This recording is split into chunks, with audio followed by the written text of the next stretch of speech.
Welcome all of you to the Values for Life series, episode 53 on respect. And we have with us a very respected and dear Sudha Didi joining all the way from Moscow, Russia. Welcome, Didi. Thank you so much for joining. And before I begin and give it to Sister Sudha for that, I would just introduce her. Sudha Didi had been with us in the past, almost, I must say, 8-9 months ago. But there are always new participants. So I would like to introduce that she is basically the General Director of the Interregional Social Organization for the Center of Spiritual Development in Moscow. And in 1989, she arrived in Moscow as a part of the delegation of the Raj Yoga teachers from Brahma Kumaris.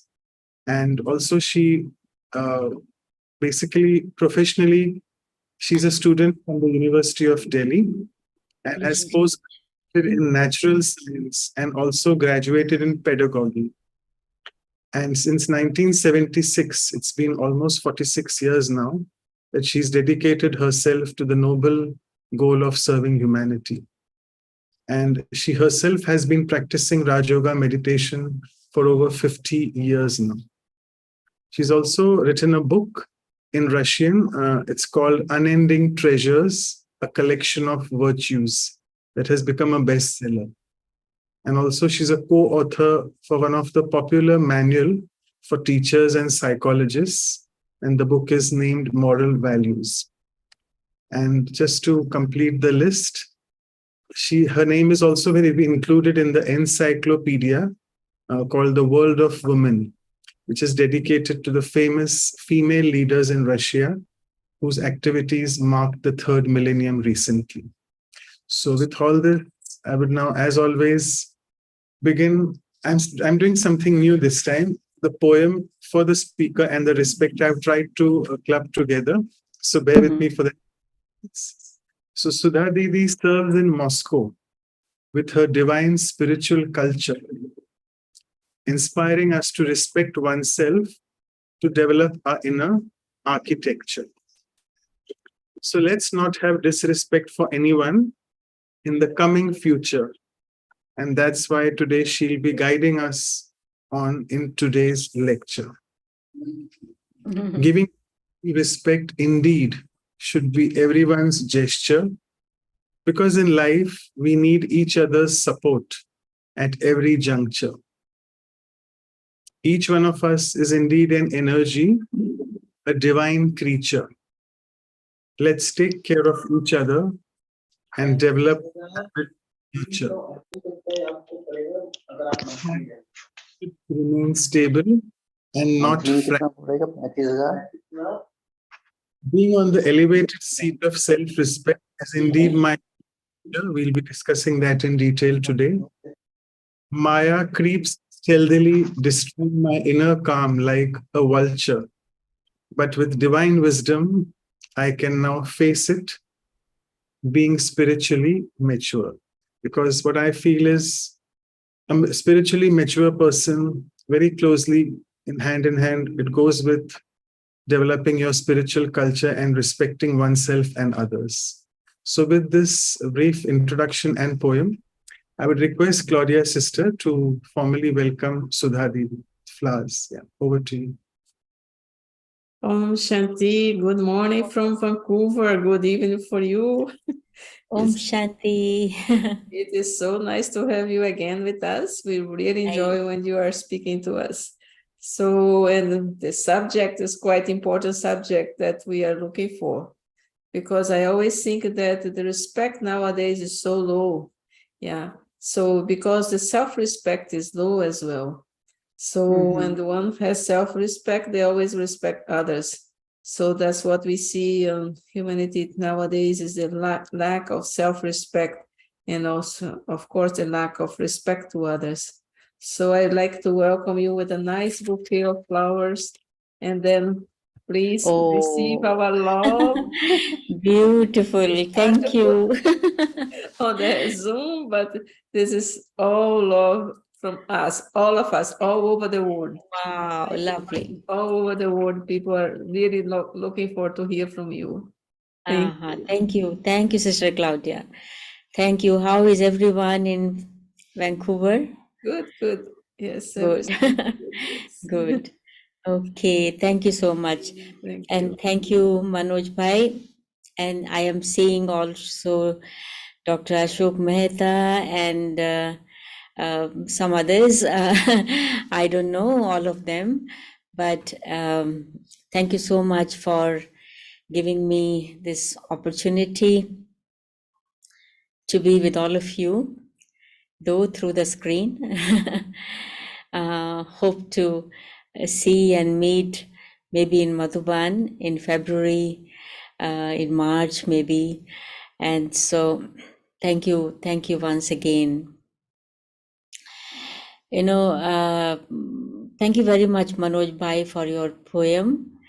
And today, because I can see that there are many BKs, and maybe there are some who are not the regular students, but they are quite connected to us, to Brahma Kumaris. So I want to give a reference to today's Murli after listening to your poem. I want to begin with that actually in that case. So, what I was today, if you remember, one of the sentences Papa said was that at the confluence of bhakti and gyan, you need vairagya.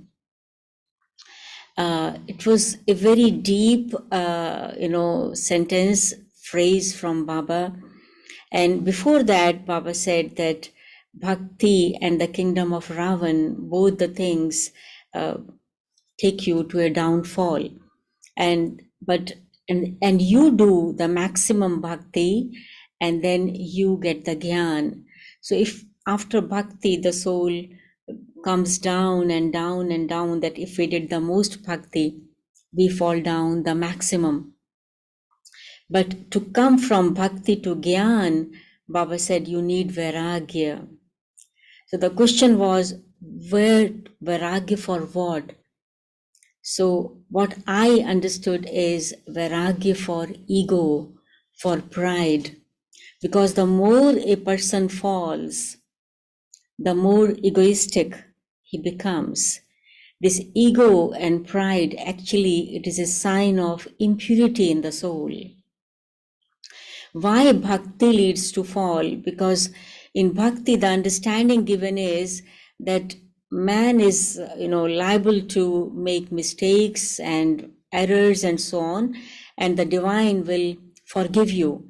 So you make the mistakes, you commit the sins, then you go to the temple, and then you ask for forgiveness, and you are forgiven, and then you are again ready to commit sins. And so this way, this misunderstanding made the soul fall.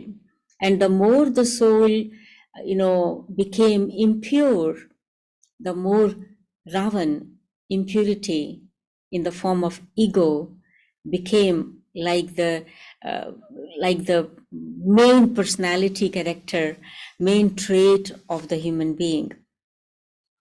And when we call Gyan, Gyan means light, the understanding, and I recalled one of the sayings in Sanskrit, which says, Vidya dadati vinayam. The more knowledgeable you are, the more humble you are. The wiser you are, the humbler you are. So wisdom, knowledge teaches humility. And if a person has a lot of theoretical knowledge, but there is pride of that, he's proud of that, there is ego, the behavior is not as it should be, that means that the person does not really has gained the knowledge, gained the wisdom. And we know that God is the ocean of knowledge, and therefore he is absolutely egoless. Absolutely egoless. If we want to learn respect, actually, how to respect, we need to learn it from God. God practically demonstrates how to respect, and we have seen it and we are seeing it. And so therefore, actually, this is and unless there is this vairagya, disinterest for ego, it's very difficult to respect others, very, very difficult. And so, because ego becomes like a wall between me and the other person. Okay, so now when you wrote to me about that, you're asking me to talk about this theme of respect, I recalled my childhood. So we used to listen from our seniors, from our parents, teachers, that one should love the younger ones, the juniors to you, and respect the seniors, the elders to you. So this was the saying which we were taught in the childhood. So love your youngers, juniors, and respect your seniors. But interesting thing is that nobody said anything about equals, what to do with equals, to love them or to respect them. About that, they were all, there was no mention of that. So it was love for juniors and respect for seniors. But what I notice as the time passes further, as I grew, that actually whether somebody is junior to you or somebody is senior to you, both require, both need, and both need both love and respect. So do the elders not receive, not want, or not need love, just respect? No. And even the children today require a lot of, they need respect.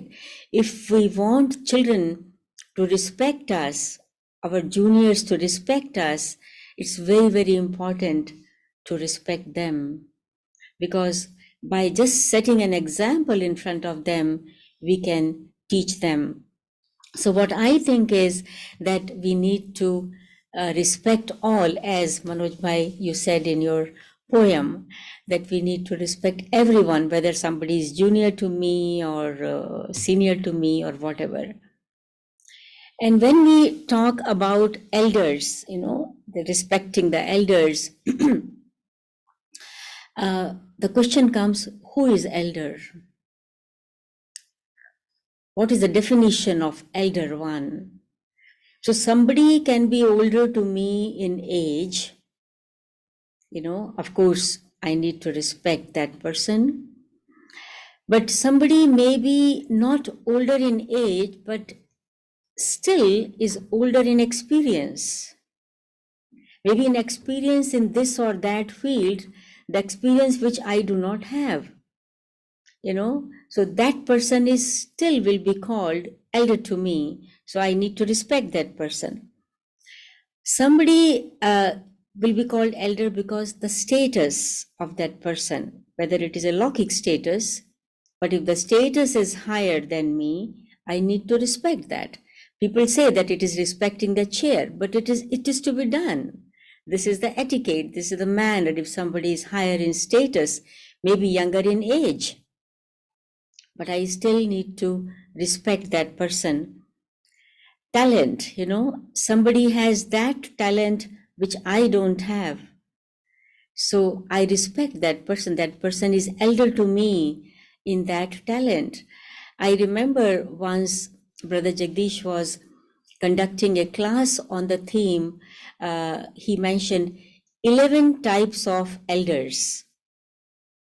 11 types of elders.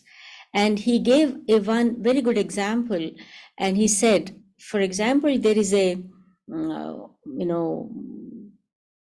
not so highly educated person, a mother in your class, and that mother can't give the lectures, that mother can't give the courses, or not so fast, not so smart, does not know some technology and all these things, but that mother knows how to cook, how to make a toli, but you don't know how to do that. So that mother is senior to you, and you should not think, no, this is like old mother, not very educated, and so therefore you may not respect that person. No, but that person who has that talent, but you do not have, so you should have respect for that person. Then further is the spiritual stage. A person may be, in Gyan, for example, just few years ago, that person came, and you are already 50 years in Gyan. But the spiritual stage, which is very clearly visible in behavior, very clearly visible in manners and in discipline, and in the life, in activities, in words, the spiritual stage is higher, you see. So that person is naturally worthy of respect. And then some other qualities. So if you begin to see, from this point of view, every human being, so you will see that every other human being is in one or another way elder to you. Every human being is in one or another way elder to you. Like, for example, small children today, somebody's grandson, grandchild, granddaughter, they are so smart. They quickly do everything with mobile and computer and this, and we do not know how to do all these things. So they quickly do everything. So many things, they are very fast and they are very smart in that. And therefore, it is also said that if during any period of your life, you have learned something from someone, during any period of your life, you have learned something from someone, that person will always remain senior to you till the end of your life. My parents taught me how to walk, how to eat, how to hold a spoon, how to write. The teacher taught me alphabets. My teacher may be still a teacher of a primary school, and I have become a big person. But this is my teacher who taught me how to write, how to speak. So if I have learned something from someone during any period of my life, that person will remain elder to me till the end of my life. And that person should be worthy of respect in my eyes, always. There are beautiful examples about it, which I will not relate as, taking into consideration the time. Beautiful examples, actually. Now, as I said already, a lot can be learned from our juniors also, from our children, students, subordinates, Sometimes they know certain things more than us. We can learn from them more. And when you learn, so I always, remember a picture. Many people in Bhakti have read Srimad Bhagavad Gita, and even now maybe somebody must have seen, if not read. So if you see, there is a picture in that scripture. So when Krishna is standing on a chariot, and Arjuna, who is learning, he's sitting on the floor, and the Krishna is giving the lesson, he's speaking, Krishna is speaking, it is shown like God and Arjuna. People say like that. And so if you see the eyes of Arjuna and towards Krishna, how the Arjun looks at his teacher who is teaching him something. So this is why it is always said that the position of the teacher should be always little higher, and the students should look at the teacher with their eyes little bit upwards. This position even shows the respect towards the one from whom we learn something. So it's not the question of only eyes, but my internal stage, I look at my teacher from whom I have learned something with a very high vision. So that is called respect. Now, I want to come to about this. Like, we are living in an interdependent society. No human being can do everything alone. No one. Every human being on this planet is important. Like, for example, if a sweeper does not come and does not clean, how will I look like? He's a sweeper.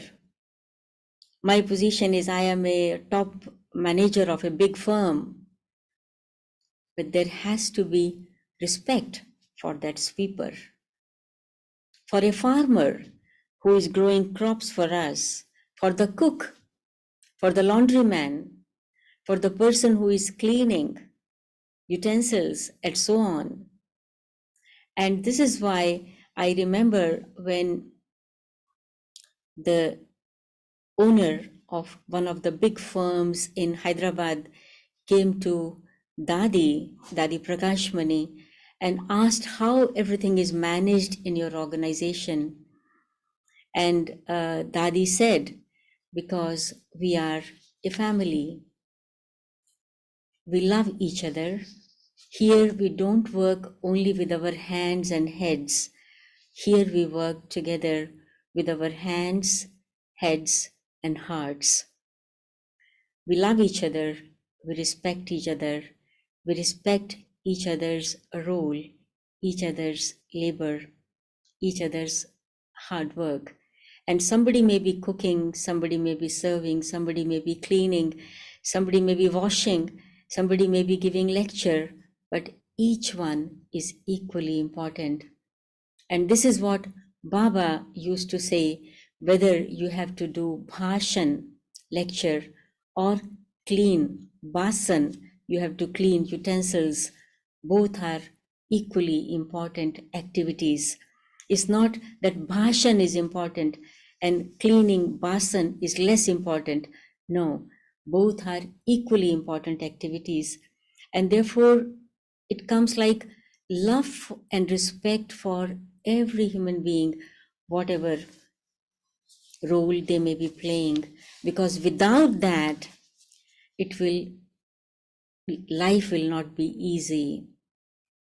And I remember very well when we had conferences in Madhuban or any other kind of such programs, and at the end, when the guests were asked about their experience, I don't remember during my all these years that any guest ever spoke any point of knowledge which he heard during the lecture or during the classes. But every guest, when he spoke about how they were served the food, how that simple mother was serving the food. And they remember that, how everything was clean. They remember that. Nobody talked about how the lecture was given, which points were talked about. You see that what remains in the heart of the person is the action, the behavior, and not the words. As Baba also says, that words go till here, and your good behavior enters the heart. And so therefore, what I want to say here is respect for everyone. And this is why Baba has kept in front of us the example of Kalpa tree, the genealogical tree of humanity. So we all belong to one tree. We are all parts of one tree. It does not matter I am in roots or stem, or somebody is this branch or that branch or sub branch. Does not matter at all. But all are the leaves the parts or the branches or the sub branches or the trunk or the roots of the same tree. The seed is one. And therefore, respect for all the religions, all the cultures, all the languages, all the races, every religion, every culture, every race, every nationality, every language has their own important role in this world drama. And so, therefore, when we talk of respect, it is really an attitude. I remember here Manifesto 2000 for the culture of peace and nonviolence, where our organization also participated. And if you recall the 6 principles of that manifesto, the first principle is respect all life. That is the first principle of that manifesto. So this was, probably many of you know that this manifesto was, this project was planned by a group of Nobel laureates. And the 6 principles they selected were as follows. The first one of them was respect all life. Second was reject violence, which is very much connected with respect. Reject violence. Third one was share with others. Another aspect of respect, share with others. The fourth, wonderfully important, listen to understand. That is, when you listen to others, the aim should be to, I want to understand that person and not just formally speak, speak, speak. I am listening. My ears are open. No, I want to understand you. And you so listen to understand. This is another aspect of respect. Preserve the planet. That's the 5th principle. And the 6th one is rediscover solidarity.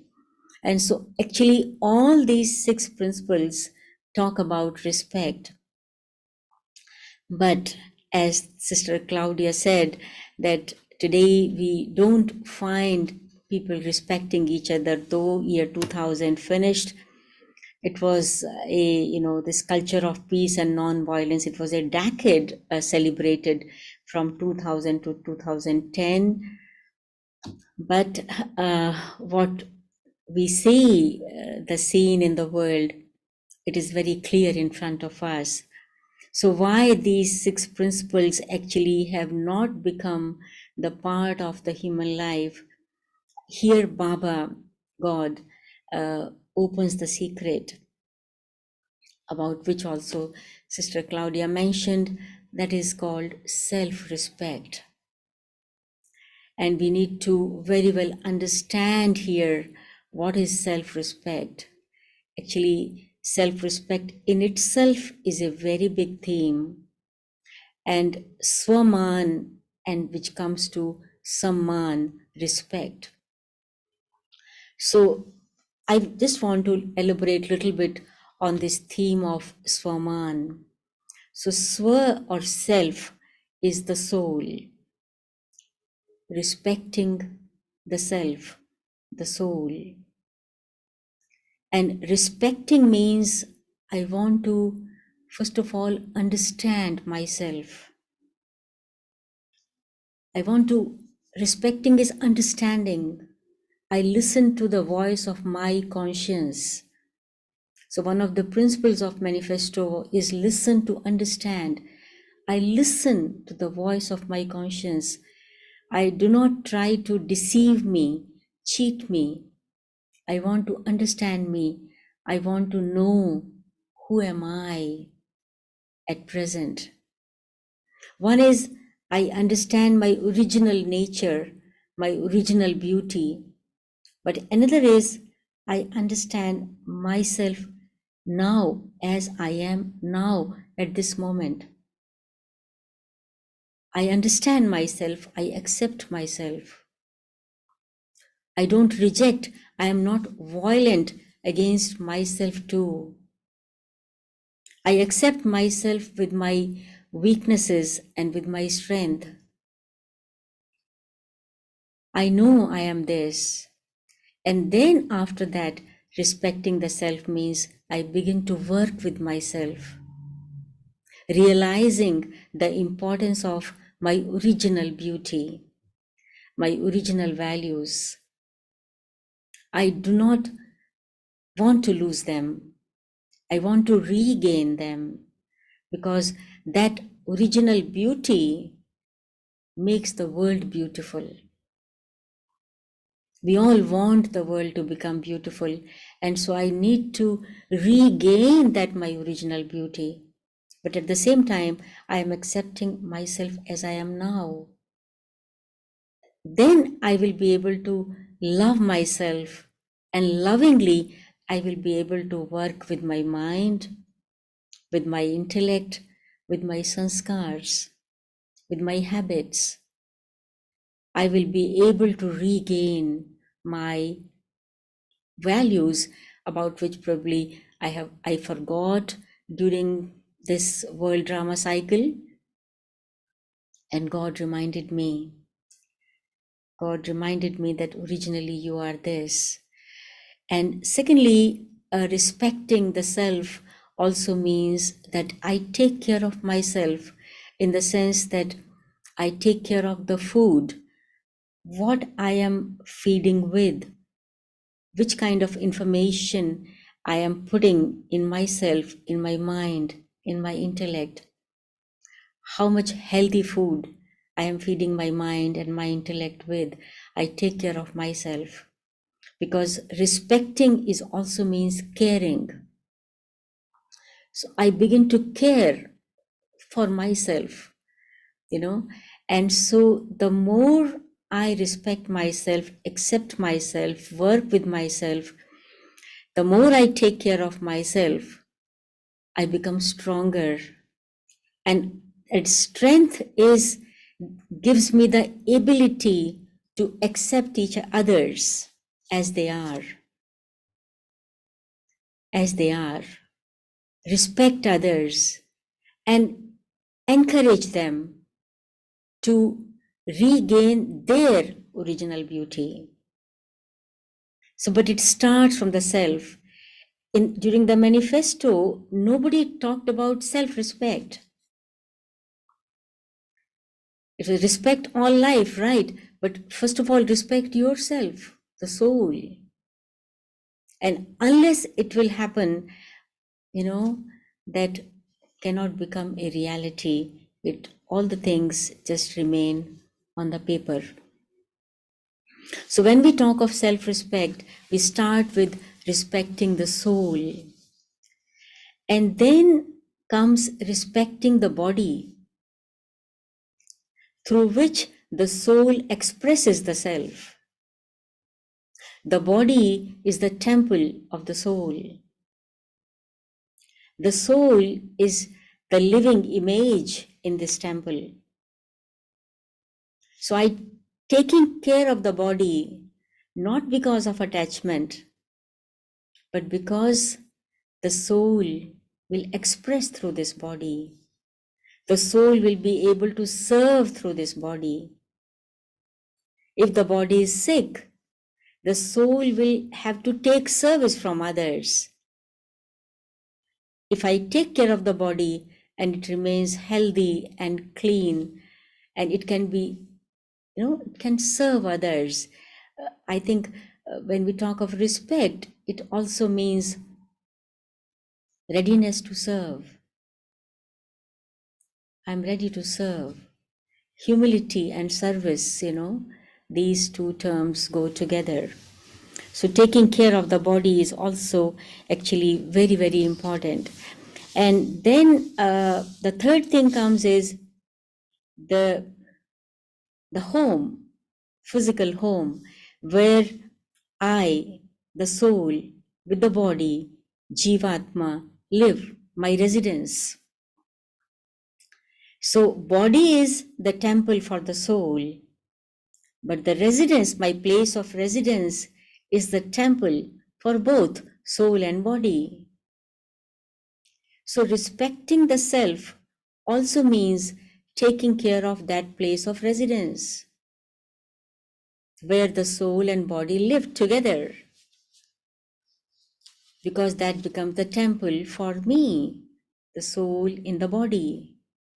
I am a soul, but I am a soul in the body. That is also an expression of respect. Is if my home is dirty, there is the things are just lying here and there. Even if my cupboard is not okay, it's a sign of disrespect towards the self. And if I can't respect myself, it's really very difficult to respect others. If I can't take care of my own cupboard, if I am somewhere else, I will not take care of that at all. The place of work, when I go to my office, my table, my working table, how much clean it is. All these things are connected. It's all starts from the soul. These are the qualities of the soul which are expressed in my actions, in connection with my own body, in connection with home where I live, and then the place of work. And the further is, the public places where I go, whether it is a garden, park, forest, or transport. So what kind of, how do I, the soul, take care of these places? Do I respect them? Do I respect them? So if I learn how to respect myself, the soul, this will be seen everywhere. Like for example, I am using a garden, I am going to a garden, and I am not throwing a paper in the dustbin, but throwing somewhere. It's a sign of disrespect for the gardener, for the people who will come in this garden. I am using the wash basin, whether in a plane or a train. So how do I leave after me, after using the wash basin? And so on. These are minute things, but how my respect is expressed in little actions. It all starts from the self. How much I respect myself, the soul, and then the body. Then also there is question of respecting nature and all the things made of matter. I remember in our childhood, my mother used to say, if you respect your clothes will make you worthy of respect. If you are careless about your clothes, you will lose respect. So respecting nature and respecting all the things made of matter. And here comes not wasting anything. So not wasting, using wisely everything is also a sign of respect. Like using wisely someone's time, my own time, it is also a sign of respect for myself and for others. And in the same way, using the things made of matter, whether or just nature, the elements, water, fire, electricity, paper, anything. So that will be called respect. And so,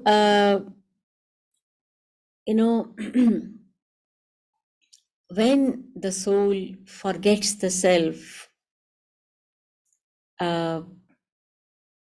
and begins to consider the self as a body, then instead of self-respect, as we all know, comes ego and pride. Like in Hindi, the words are very beautiful. Baba says Swaman and Samman, and then Abhiman and Apman. When there is ego, it is very easy for the person to insult others and to feel insulted. And actually, the soul feels insulted when the soul does not have self-respect. And the one who feels quickly insulted, sulks very easily, can easily also insult others. These are those two sides of ego.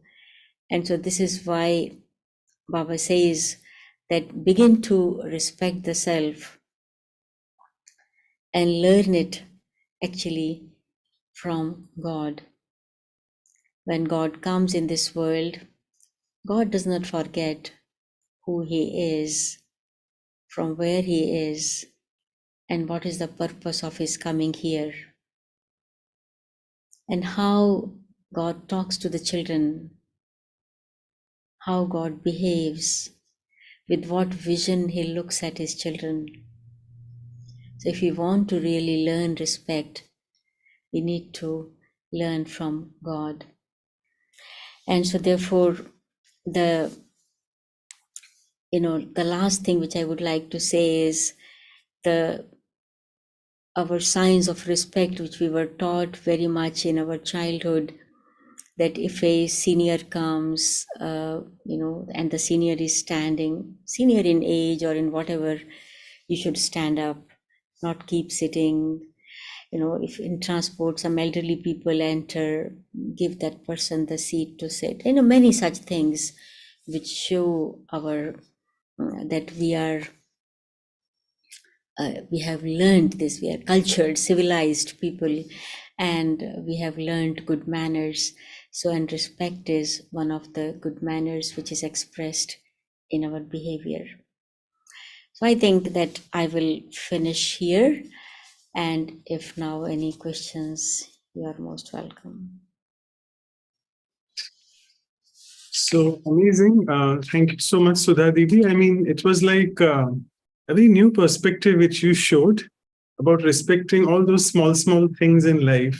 So just one thought crossed my mind that even if I'm thinking something negative for someone, it's like disrespecting their soul, right? So Right, very true. how do I take care of my thoughts?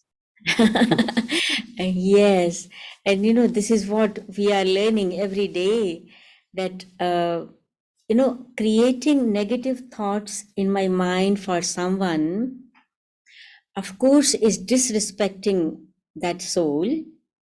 But I think the first of all, it is disrespecting the self. I am creating those negative thoughts. I am polluting my mind. I'm polluting my mind. So today, if you remember today's Murli, Baba said very beautifully that everybody makes, efforts to become 16 celestial degrees perfect. All of you want to become that, but everybody is making effort as he's making effort. And we observe, we look at it as a detached observer. So this lesson of being a detached observer, Sakshi, is really highly important for getting rid of, this habit of having negative thoughts for anyone. And here also, again, if we come to God, God knows very well about our weaknesses. God never thinks. But He knows, yes, there are. But I don't think whether my thinking about negative thoughts or weaknesses of others will help that person, or will help me, or will make the atmosphere beautiful. No, that means I am disrespecting myself, I am disrespecting that soul, and I am also, by creating these negative vibrations, polluting the atmosphere. So in general, I am disrespecting the whole world. So therefore, concern for my own well-being, not well-being of the soul. I want to be happy. And so if I have negative thoughts, I can't be happy. No question of being happy. when I have negative thoughts. So actually, I need to very deeply understand this aspect of self-respect and work over it. Thank you. So today, actually, in the respect, you covered a lot about Swaman, self-respect. So there are always questions about what is the difference between these two English words, self-respect and self-esteem. Mm-hmm. Elaborate, No, please. yes, self-respect, we just talked about it, respecting your values, respecting, for example, you're respecting your principles.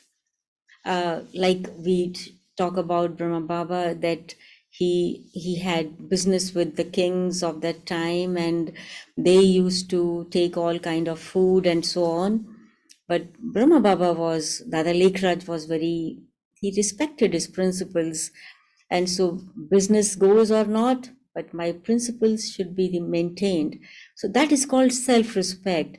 But when we talk of self-esteem, I think this is called valuing the self, estimating the self, valuing the self. I respect and I value myself.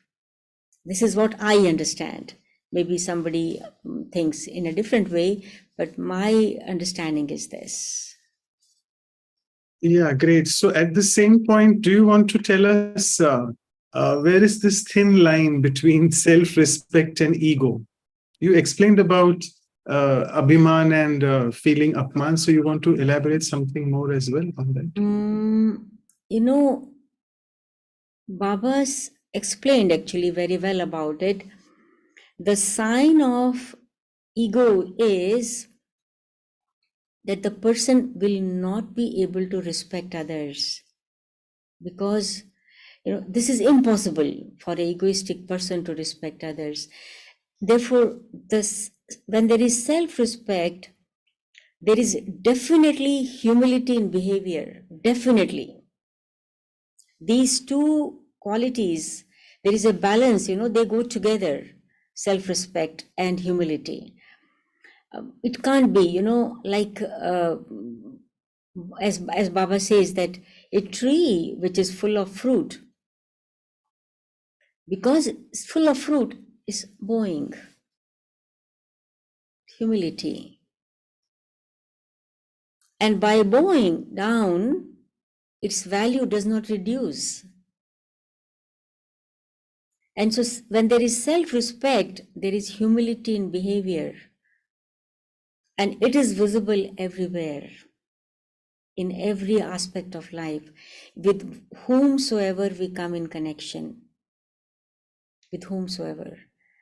I think that this way we can easily understand. Like for example, I am quite intelligent and I know a lot, but there is someone today who is quite younger to me and not very experienced, but that person is today reading the Murli. Murli class is important for all of us. Morning class, we know it is Baba's Murli. But because someone who is not so experienced and younger to me is today reading the Murli, I won't go to the class.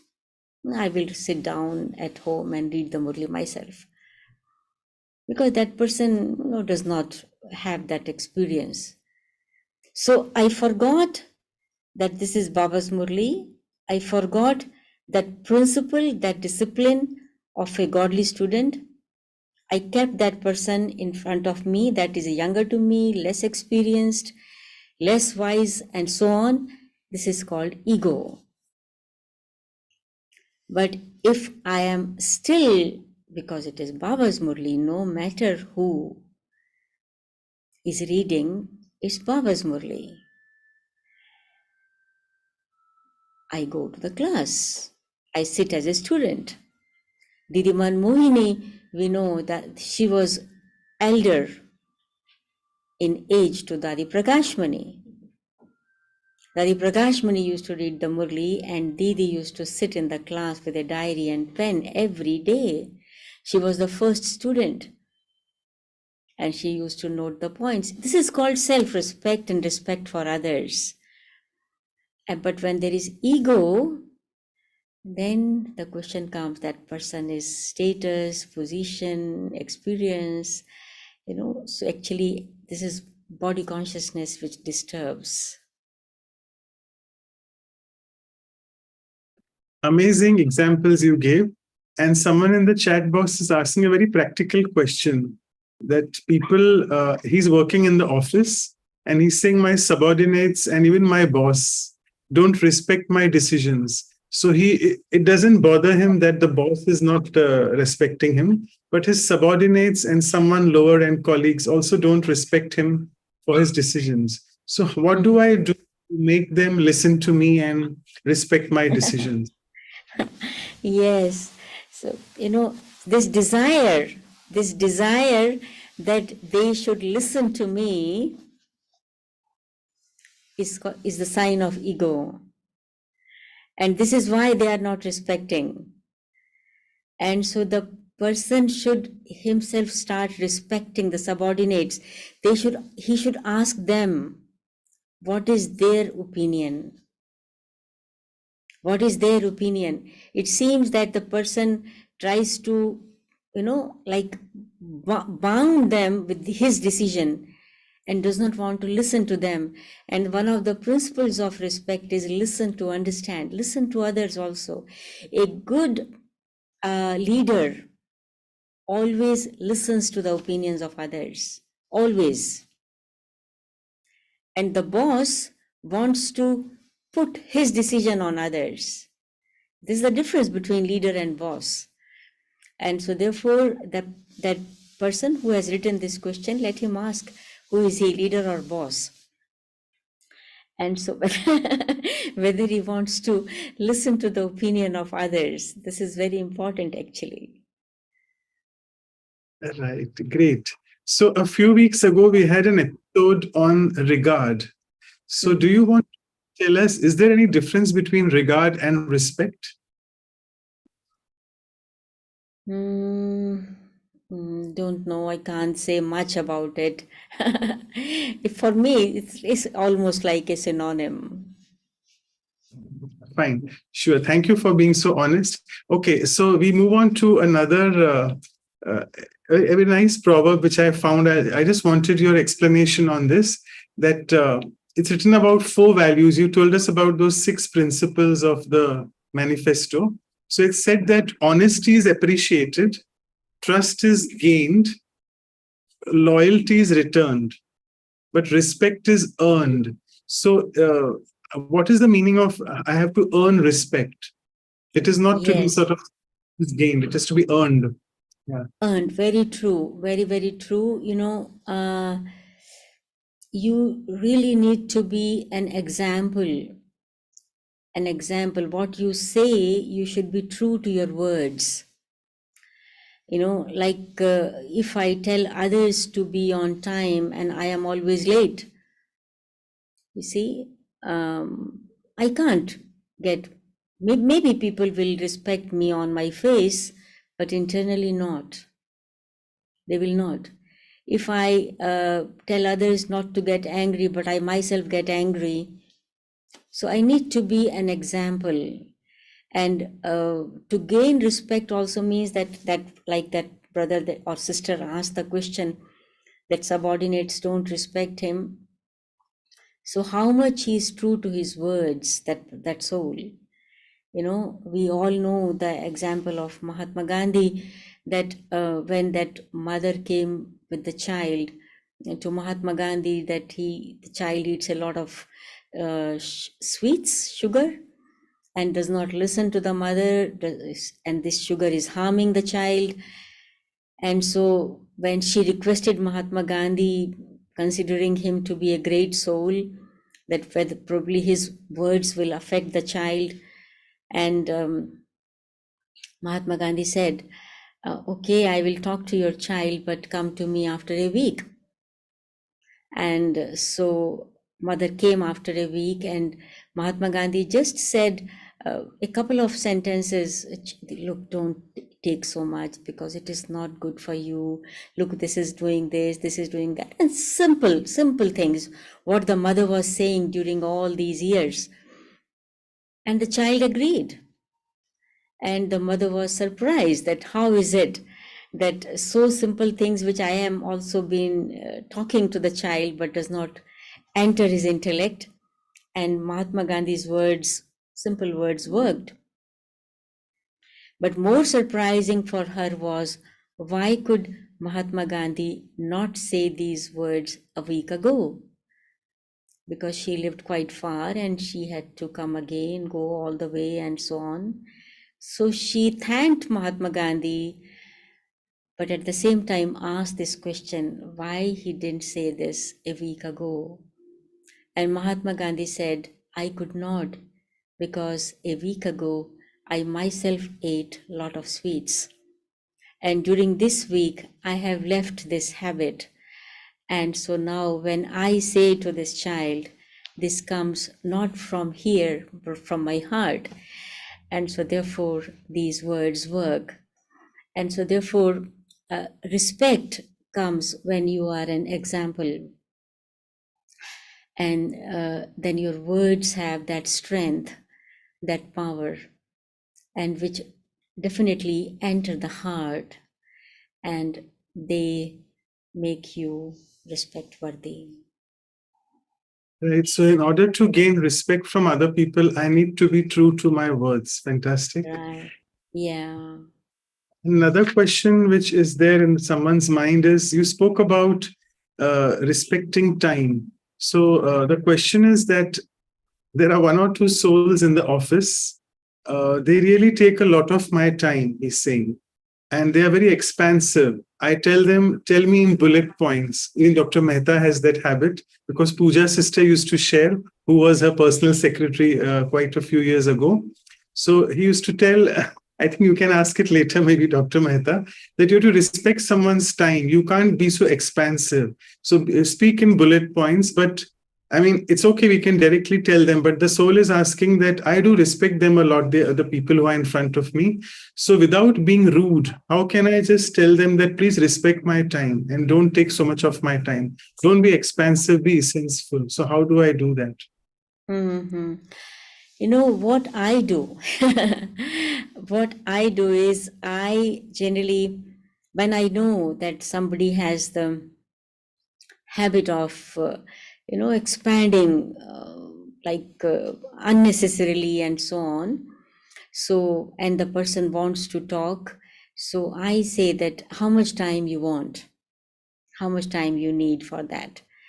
So that person will, think 5 minutes, 10 minutes, how much time you need. Okay. So then I need 15 minutes. Is it possible in 10 minutes?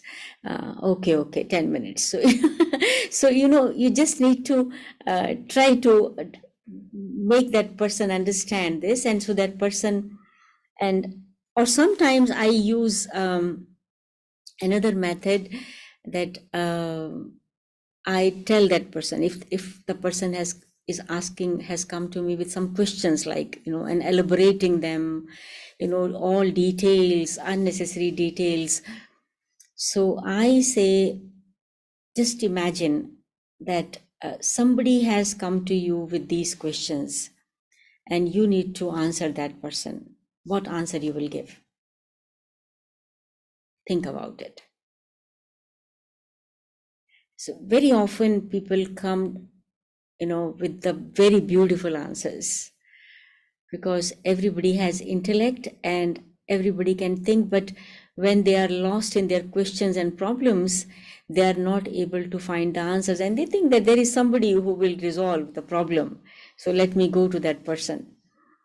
And so maybe, this way we can economize our time and energy, and also the time and energy of that soul. Right, great. So, there's someone is really commenting, because you told about that regard and respect, and they're trying to explain, that's beautiful, that regard is acknowledging someone. acknowledging others, and respect is accepting others. So that's what they are trying to say. Okay, now another very quite, I mean, not a, it's a funny question, not funny, but I don't know how to put it. The person is saying, if I am giving respect, but the other person is feeling disrespect, then what do I do? Once again, please. So I am giving respect to the person, but the other is feeling disrespectful. How So is what? it? Yeah, exactly. How is it? It's interesting. Maybe the understanding of the word respect, for example, the person is wanting answer from me, and I am keeping silent. I am keeping silent. I think that I am respecting that person. I am not just opening my mouth in front of this person. But the person is hoping to get some answer from me, that is angry, annoyed with me, and speaking something, why you did this and you did not do that, somehow some kind of discontentment. And I am just keeping silent. I think I am respecting. So I think in that situation, good will be to put yourself at the position of that person and that person in your position. You understand me? Yes? So change the positions and think that that person is behaving as you are behaving now, and you are the one who is feeling disrespected. Just try to understand this. This is why they say that to understand another person, you need to put your foot in his shoe. Yeah, and that means to see the situation from the point of view of another person also, not from your only own point of view. If you see from just your point of view, your vision is very narrow. But try to see the situation from the point of view of other person, make it little wider. And you will understand that person better. I think so. Yes, amazing. So wear each other's shoe and someone else's shoe and see how you feel. Great one. Okay, and as you rightly mentioned that people don't remember what I have done for them, but people definitely remember the way you make them feel. As you rightly mentioned that in one of the instances which you shared, that when I'm in touch with people, my interaction, how do I make them feel will always be remembered by them. So the feeling is important. Okay, yet another question is about, again, at office, that I do a lot of work, but no one appreciates me. And sometimes, on the contrary, they are very critical of me. So, amongst all such critical people, though I'm doing good things, how do I maintain my self respect? Yes. Yes. So, this desire of being appreciated by others, this makes the person lose self respect. The Actually, we should look at what we are doing as a detached observer also. I think that I am doing good. But if I look at the same thing from the point of view of other person, as Sakshi, I will understand better whether it is good or not. This is one thing. And another is that if I am truly doing everything very nicely, very good, but maybe people, because of jealousy or because of some other reason, they are not only not appreciating, but they are criticizing. So listen to the criticism also with the point of view that let me also check why that person they are criticizing. Maybe there is actually something not good. everything is fine, but this little thing is not so fine. So try to take that criticism also as kind of a correction. And but if it is also not there, then the third is that this is some karmic account, and I need to settle it. I need to settle it with love and respect. There is no other way. There is no other way. Because this is there at the end of this world drama cycle. There are some karmic accounts which we don't remember. We created these accounts in our past births, and now we need to settle them, and they come in front of us. We are not able to understand why I am doing everything right, but why these people are criticizing, why these people are giving me so much of pain and sorrow. So some karmic account, and therefore just internally remain peaceful. That's all, and everything will be okay in time. Right, great. We have 4 more minutes left. I'll take a few more questions. It's mentioned in one of the quotes again that knowledge will give you power, but character will give you respect. So, building on my character, do you want to elaborate that to enable to gain respect from others? Yes. Of course, I was listening to one of the, many days ago, that even in any field of life, talent is important, but most important, is behavior. In any field of life, I have seen many such people who are not so talented, but their behavior is very, very good, and they are accepted at the very high level jobs. That this is called like spiritual quotient or emotional quotient and so on, not intelligence quotient only.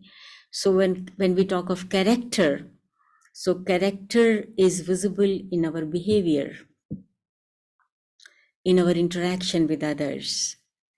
So my personality traits, my character is my personality traits.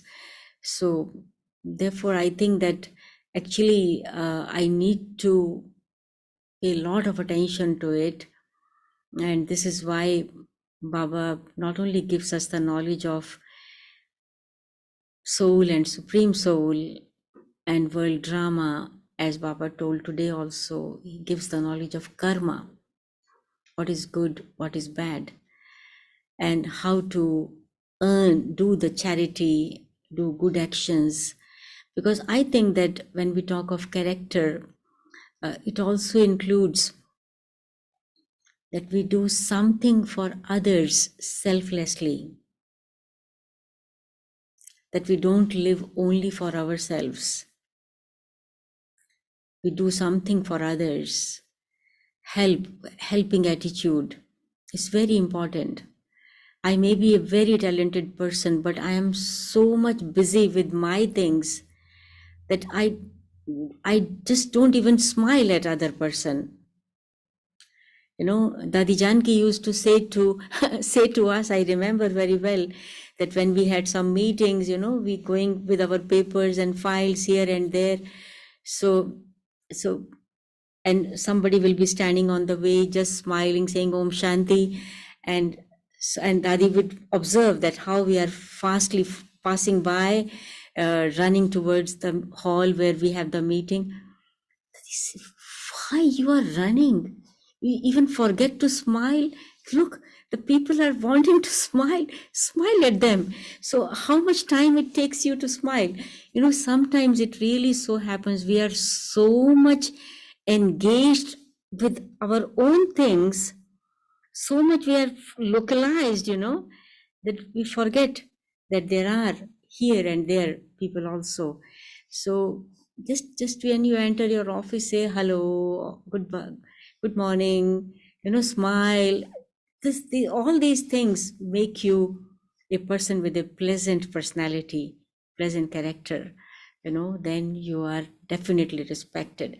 If the teacher, comes in the classroom with a gloomy face, and the students will be afraid of that teacher, so they will not respect that teacher from their heart. They will think that when this teacher will go, when this period will be over, and then good teacher will come.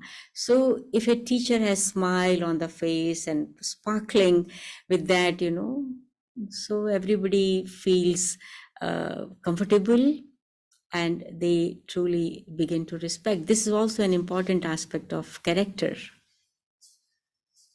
Great. And actually, the time is up, but there's an interesting question and very practical. One of the mothers, I think, is asking, how do we teach respect to teenagers when they show profound disrespect for us? Go on respecting them. Yes. So give respect and take respect. We just need to respect them. Fine. Yeah. So thank you so much for your answers, beautiful practical answers. And I would request Dr. Ashok Mehta now to propose the vote of thanks. Over to you. It was a beautiful exposition of respect, Sudhaben. I think every word you spoke every word with a respect. That's more important. You respected everything that you said. You said very humbly and very respectfully. And I think I like the example of Mahatma Gandhi that, well, come after 1 week, till that time, I control myself, and then only I can give advice. I can't give an advice what I am not following. I must be true to my words. I think that's very important. One of the things that always it's a question for me, that our programs, we always start late. We say 6 o'clock and we start at 6:30. So somewhere down the line, is it disrespect? I don't know. Yes, I consider it disrespect. I know disrespecting the time of the audience, disrespecting the time of the people who are taking care of technique, microphone, music, and all that. And this is very much disrespect. What we learned from Brother Jagdish was that to be always on time, always, and so I value time a lot. Actually, if I was asked to be at 6, and so I was here 5 minutes to 6, but somehow we could not connect because we were trying to connect through some other means. And so, but later on we thought that probably this is why. So I think that actually we need to gradually introduce this and make it a practice among the Brahman family, and gradually our colleagues and people, relatives, and so on, teaching the value of time. It's time is life, isn't it? I think that's very important. One of the things that I observed the first time I went to USA was in 1970, almost 50 years, more than 50 years back. And the first day I went to the ward where I was working, we were 3 of us. There was an American, an Australian, and myself. And we were sitting in the side room, when our chief came. So immediately I got up and I started walking with him. So he said, no, it's not necessary. I saw an Australian, he had put his legs up. He just would not even bring it down. And then I went for a round with him to see all the patients with him. And he said, Ashok, you need not come, but since you have come, he took me to every corner of the building and showed me what view we were seeing from north side, south side, east side, and west side. And it was so different. And at that point, those fellows thought that, Indians, they consider themselves as subordinates, that they get up, they go. But I think that inbuilt respect that we had learned from the childhood, which was very, very important. You go to an American school, and I went to one of the schools where my niece and nephew were studying. And in the class, somebody was taking a cup of coffee, somebody had his legs up. It's amazing. I couldn't accept that so easily. I think at that point, sometimes the freedom and respect, I think they go in the opposite direction. Hmm. When we respect somebody, they think that we are acting as a subordinate human being rather than being respectful. But I think what I've heard from you was so beautiful. I think the principles of respect, I think, is what I have seen amongst the Brahma Kumaris. I think that's beautiful thing. That simplicity is they're very respectful to everyone. Baba says, saralta, madhurta, namrata, the humility, I think is so beautiful. Yeah. The sweetness. I think they're all part of the respect. They all come from a respect, or other way around. Or respect is expressed in so many other ways. Saralta, namrata, madhurta, simplicity, humility, and sweetness. I think they're all part of the respect. And I think it's one of the very important aspects which impressed me when initially I came in the Brahma Kumaris. Mm-hmm. Everywhere I went, I saw that everything was the same. And I felt that there's something that's Baba's Gyan that was responsible for bringing that uniformity in our approach.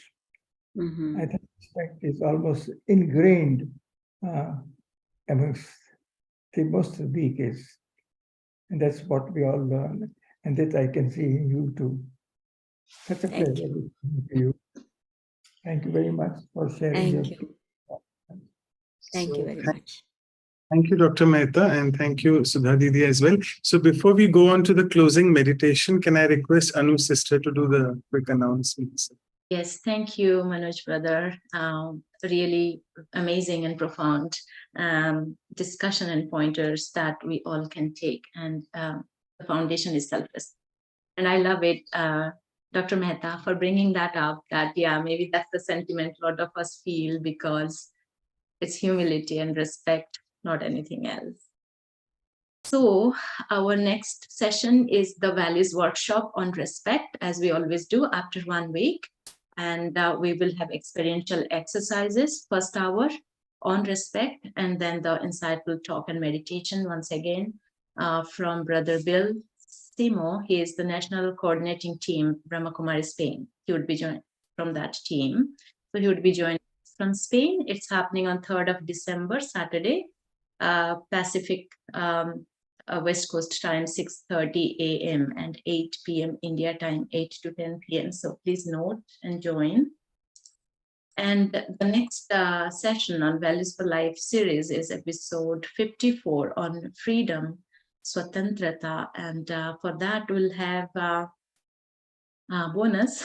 We have two beautiful speakers, Brother Eric from Canada and Sister Jenna from USA, Washington, D.C. They'll have a conversation on freedom. So please join, don't miss it. It is on 10th of December, Saturday, after 2 weeks, same time, 7 a.m. West Coast time, and that's 8:30 p.m. India time. And all the links are always the same. You can find all this information on our websites. That's vihasa.in and vancouver.brahmakumaris.ca. You can find all the videos on our YouTube channels, or the video including today's. So please check. Thank you so much. What do you, Manoj? Thank you so much, Sister Anu. So we'll play some soft music in the background Didi, for meditation. Is that okay? Yeah. Yes, sure, sure. So Anu, sister, you can play that. Thank you.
same old questions, facing the same stuff, wondering when it's all gonna leave us alone.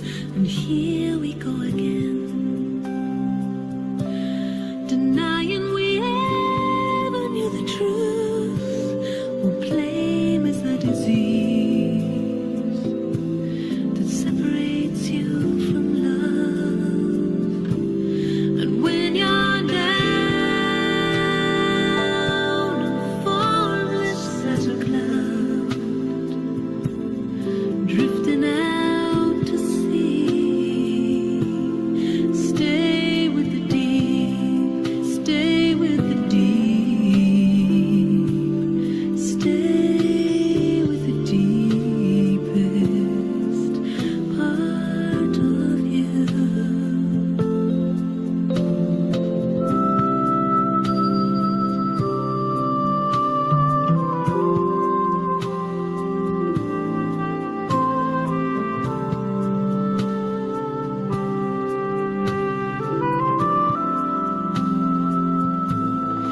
Here we go again,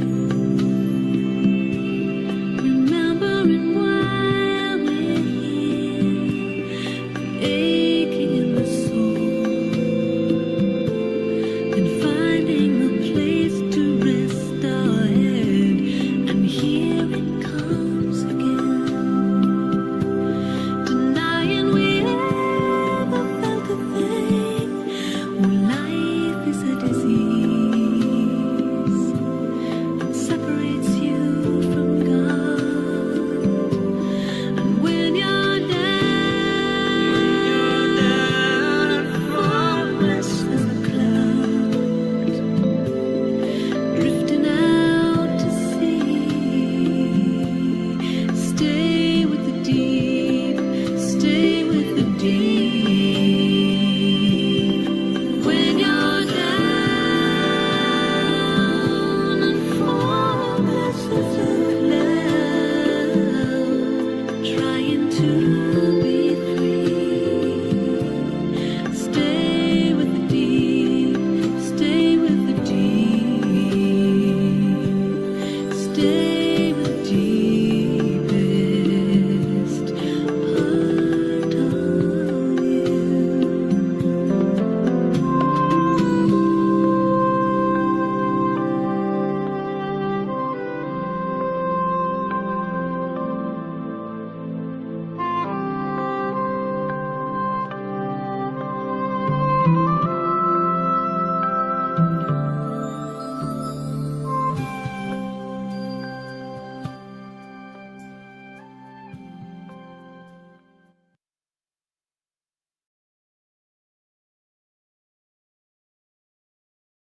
Thank you so much once again, Sudha Devi, for your talk and time for this.